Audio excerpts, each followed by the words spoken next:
Yo les terriens, ici Sweep et j'espère que vous allez bien. Alors cette semaine, enfin plutôt mercredi dernier, on a le film Aquaman qui est sorti au cinéma. Et la vidéo du jour, ça va pas être une critique vu que le temps que la vidéo sorte en fait, beaucoup auront déjà fait des critiques du film. D'ailleurs si je dois faire une critique rapide, j'ai adoré le film. Et justement à la place de faire une critique, je vais quand même vous parler du film, mais on va plutôt analyser le film. Donc déjà je vous préviens, il y a du spoil. Il n'y a que du spoil dans cette vidéo, vu que je vais analyser le film pour voir plusieurs points. On va voir si c'est une bonne adaptation, on va voir aussi les libertés que le film a pris par rapport aux comics, et surtout, est-ce que c'est une bonne introduction pour l'univers d'Aquaman. Alors du coup, on commence la vidéo, c'est parti.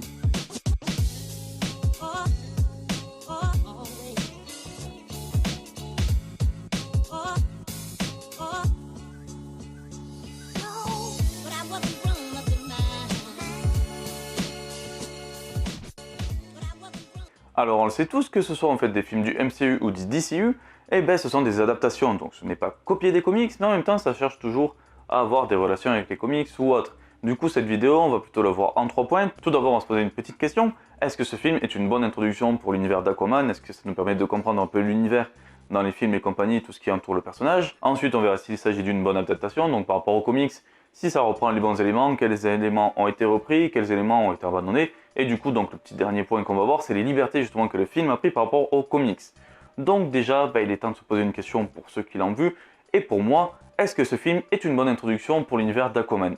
Déjà, si je dois être franc, oui, mais parce que ce film n'est même pas une bonne introduction pour un film sur Aquaman, pour lancer Aquaman au niveau donc du cinéma, qui permet de comprendre. Ce film, c'est pas juste de comprendre Aquaman. Ce film est tellement bon au niveau des références et justement pour te lancer dans l'univers d'Aquaman, que pour moi, c'est même une bonne base pour commencer les comics. Attention, je vous entends déjà, je ne dis pas que ce film vous permet directement d'attaquer les comics et de tout comprendre. Mais il est vrai qu'il y a de bonnes bases déjà par rapport au personnage d'Aquaman. Ce film nous montre un peu donc toute sa vie, le fait qu'il soit le fils d'Atlana et d'Arthur Curry, le fait que sa mère soit partie, que son père ait vécu seul, qu'il ait été entraîné par, bon pour le coup là c'est Vulko qui l'a entraîné, qu'il ait entraîné pour avoir ses pouvoirs, qu'on voit sa jeunesse, donc le moment où il s'entraîne et après partir plus tard. Déjà sur le développement du personnage pour le film, tout est mis pour après l'intégrer tout simplement dans tous les autres films du DCU. Tout est mis. Le film, qu'est-ce qu'il fait? Déjà, il nous balance l'Atlantis, il nous balance les 7 royaumes, il nous montre d'ailleurs plusieurs royaumes, donc avec Zebel, les Fisherman et compagnie. Aussi, on nous montre même le roi Atlan, donc le tout premier roi d'Atlantis, la chute de la cité qui au départ était dans la surface et qu'après, donc elle a chuté. On nous montre plein d'éléments, justement, on nous montre des lois, le fait donc qu'il y ait le combat entre les frères, que ce soit du coup une loi. Il y a aussi le fait que Orm, pour pouvoir attaquer en fait la surface, il doit être avec l'accord de 3 autres nations, pour qu'il soit au total 4 sur 7 à pouvoir être d'accord pour attaquer la Terre. Donc il y a plein, il y a plein de choses, que ce soit sur les lois, les cultures même donc de l'Atlantis, des mondes des profondeurs. Il y a tous les éléments déjà qui nous permettent de comprendre un peu le fonctionnement de tout ça. En plus au niveau donc de l'entourage d'Aquaman, il y a tout ce qu'il faut. On voit Vulko qui était son maître et qui lui a appris beaucoup de choses. On a Mera qui est là au départ pour lui et après il tombe amoureux. On a Atlana à la mer, on a Orm qui est le demi-frère. Donc on a pas mal d'éléments déjà sur tout l'entourage même d'Aquaman. Et on a même Black Manta qui est d'ailleurs bien représenté, dont on crée une bonne origine. L'origine qui suit pratiquement celle des comics avec bien sûr quelques exagérations, quelques modifications, mais tout est lié pratiquement aux comics. Comme je l'ai dit, même Black Manta justement par rapport à la mort de son père, c'est vraiment comme ça qu'il est devenu Black Manta. Donc on a énormément d'informations qui nous permettent déjà de comprendre et de pouvoir même attaquer les comics. Comme on le verra après, justement il y a plein d'éléments qui sont repris des comics, et du coup que ce soit sur l'histoire d'Atlantis, la chute et tout ça, tant d'éléments qui déjà te servent à comprendre le film, mais en même temps qui te serviront plus tard pour lire les comics. Donc déjà, est-ce une bonne introduction pour le héros? Oui, c'est juste une excellente parce que tout est bien intégré, que ce soit Atlantis, les cultures, le rôle donc d'Aquaman qui est donc un peu hybride.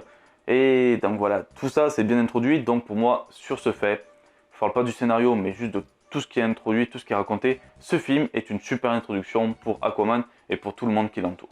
Mais ce n'est pas tout d'être une bonne introduction, on le sait bien. Est-ce que c'est une bonne adaptation de comics? Parce qu'on peut faire un film qui est une bonne introduction, tout en chiant carrément sur l'histoire des comics ou autre, et pour le coup, qu'est-ce que ça donne? Si on analyse vraiment tout ce qui se passe dans le film, il y a beaucoup d'éléments qui sont pris dans les comics et surtout dans l'univers New 52. Par exemple, je peux citer le cas donc, du Dr. Shin, qu'on voit rapidement en fait au moment d'une interview, qui parle de l'Atlantide et qui est pris pour un fou. Le Dr. Shin, à la base, dans l'univers des comics, c'est lui qui, donc c'est un scientifique qui veut étudier Atlantis, et à la base, c'est même lui qui a entraîné Aquaman. Bon, pour le coup, dans le film, ils ont changé ça, vu que c'est Vulko qui l'a entraîné, et là aussi, on respecte bien le personnage de Vulko, vu que ce Vulko, ça a toujours été le représentant, il a toujours été là pour le trône, et donc le fait qu'il entraîne Arthur, alors qu'il est censé être aux côtés de Orm ou autre, ça respecte bien le personnage. Donc sur ce genre déjà de personnage, comment ça a été fait, c'est très bien respecté. Parmi les autres éléments qu'on peut retrouver de l'univers New 52, le plus marquant c'est sans doute la fosse et donc les créatures de la fosse. En effet, déjà sur la première partie du run donc de Geoff Johns sur l'univers New 52, c'est vraiment ce qu'on voit, les créatures de la fosse. D'ailleurs, pour vous donner une petite idée, lorsqu'ils sont sur le bateau de pêche et que le bateau se fait attaquer, c'est directement repris dans les comics. Bon, à la base dans les comics c'est des marins qui se font attaquer, mais les créatures attaquent bien un bateau. Et après quand on voit Aquaman et Mera se balader dans les profondeurs de la fosse, c'est réellement comme dans le comics. On a aussi l'histoire d'Atlantis, donc avec le premier roi Atlan et la chute de la cité, le sceptre donc du roi Atlan. Tout ça, c'est comme dans l'univers New 52 où c'est justement la raison de la destruction. Il me semble qu'elle est différente par rapport à l'univers New 52, mais on nous montre vraiment donc la cité qui était à la base à la surface, le roi Atlan qui était le premier roi, la cité qui se fait détruire et qui part dans les profondeurs, l'évolution des races pour survivre après en dessous, donc pour respirer sous l'eau et tout ça. Tout ça, c'est comme dans l'univers New 52. Et même tout au long du film, on a plein de petites scènes qui font référence justement à cet univers. Pour vous donner une idée, au moment donc on a Aquaman et Mera qui sont dans le désert en train de chercher une cité, en fait le fait d'être dans le désert, ça rattrape directement le moment où on a Aquaman qui était tout seul dans le désert, et on a même justement le côté hologramme qui s'active à un moment, bon là c'est dans le désert et pas dans la cité qui est cachée dans le désert, mais c'est déjà une référence de l'un de l'autre par rapport au comics. La grande vague qui détruit aussi dès le départ Amnesty Bay, c'est un peu copié dans le comics, sauf que à la base c'est pas juste une vague, il y a les armées derrière de Orm qui arrivent. Et pour donner une idée, le fait que Arthur utilise donc le sceptre et la fosse pour affronter donc son frère Orm et son armée, c'est comme dans l'univers New 52. Même en allant plus loin, le combat à la fin entre les deux frères, le duel qui se donne, c'est pratiquement pareil que l'univers New 52, sauf que à la base, Aquaman le défonce direct d'un coup de poing à la place de briser le sceptre. Mais tout ça, tout cet enchaînement déjà, c'est identique presque à tout ce qu'on voit dans l'univers New 52. Donc niveau adaptation, franchement, le film est pas mal. Il reprend énormément d'éléments de l'univers New 52, donc du run de Geoff Johns, mais il prend quand même quelques libertés. Il faut l'avouer, il y a quelques libertés. Et ces libertés, est-ce que c'est gênant ou pas? Parce qu'il faut avouer que s'il reprenait tout le run, ça sert à rien d'avoir le film, vu qu'on l'a en comics, c'est beaucoup mieux. Alors que non, justement, c'est les libertés qu'il prend, et donc le scénario qu'il développe, qui est très intéressant. Alors qu'est-ce que ça donne au niveau de ces libertés? Bon déjà, si je dois avouer un truc, au niveau des libertés qu'on croise, c'est donc le fait que Orm ait envie d'attaquer la surface, ça c'est pas nouveau, mais surtout qu'en fait que Zebel et les autres, en fait, qui doivent faire de la politique pour rallier donc les autres à sa tâche afin de pouvoir attaquer la surface.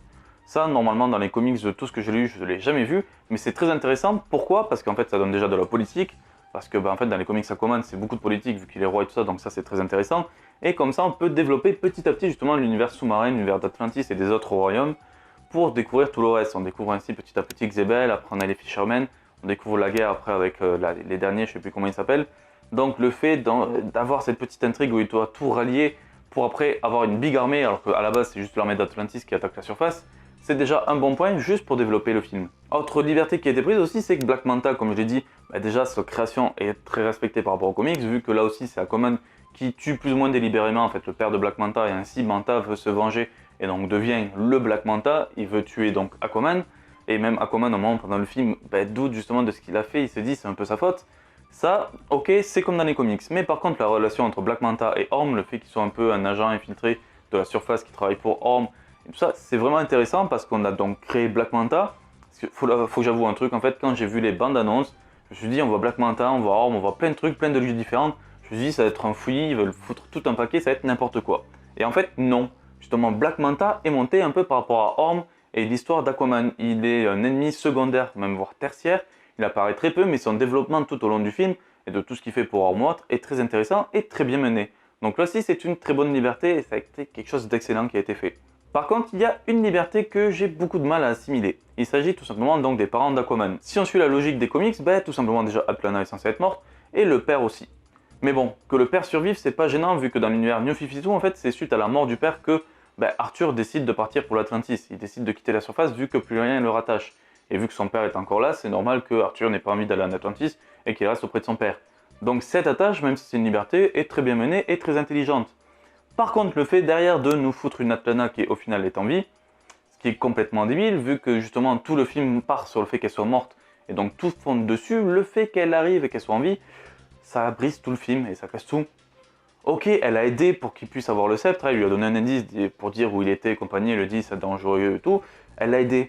Mais en fait, n'importe quelle Atlante qui était perdue aurait pu faire ça. Genre même Vulko. Si par exemple, pour vous donner une idée, Orm avait balancé Vulko dans la fosse pour le faire mourir, Vulko avait survécu, vu que, il faut savoir un truc, Vulko c'est un conseiller, il sait tout sur les univers, il sait tout sur les histoires Atlantes et compagnie, et il aurait pu raconter ça à Aquaman. Ça servait à rien de faire survivre Atlanna.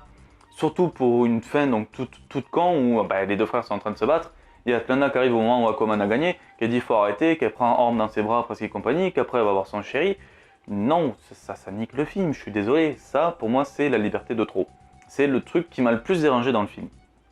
En dehors des quelques incohérences, comme par exemple la cité d'Atlantis, avec les gros canons qui tirent à l'intérieur de la cité pour essayer de niquer Aquaman et Mera. Je trouve ça con parce qu'ils tirent sur leur propre cité avec des canons, c'est comme si on lançait une ogive nucléaire, par exemple pour donner une idée, Washington, alors que c'est justement les Américains qui envoient la bombe nucléaire, c'est se tirer une balle dans le pied, c'est débile, mais c'est vraiment la liberté qui m'a le plus gêné. Ainsi, à part ces quelques détails, enfin ce détail en tout cas, pour moi, ce film Aquaman est un très bon film, je vais pas en faire une critique totale, moi pour vous donner une idée, j'ai adoré. Chose que j'ai le plus adoré, c'est que voilà, c'est un peu de la science-fiction, ça se balance à tous les sens, et en fait, vu que c'est de l'eau, mais qu'on voit pas des bulles et tout le temps bouger et compagnie, pour nous, c'est comme si c'était en apesanteur, et donc ça donne un effet space opéra qui est juste super sympa. Donc les décors, les effets spéciaux, tout ça, j'ai tout adoré dans le film, et pour vous donner une idée, vu que ça reprend pas mal d'éléments, à la base de l'univers New 52, la suite que je verrais bien donc pour Aquaman 2, ce serait donc le retour du roi Atlan, qui veut se venger, donc qui revient des morts, et qui commence à tout péter. Sauf qu'on l'a vu un peu au moment où Arthur a pris le sceptre, le squelette est un peu parti en vrac.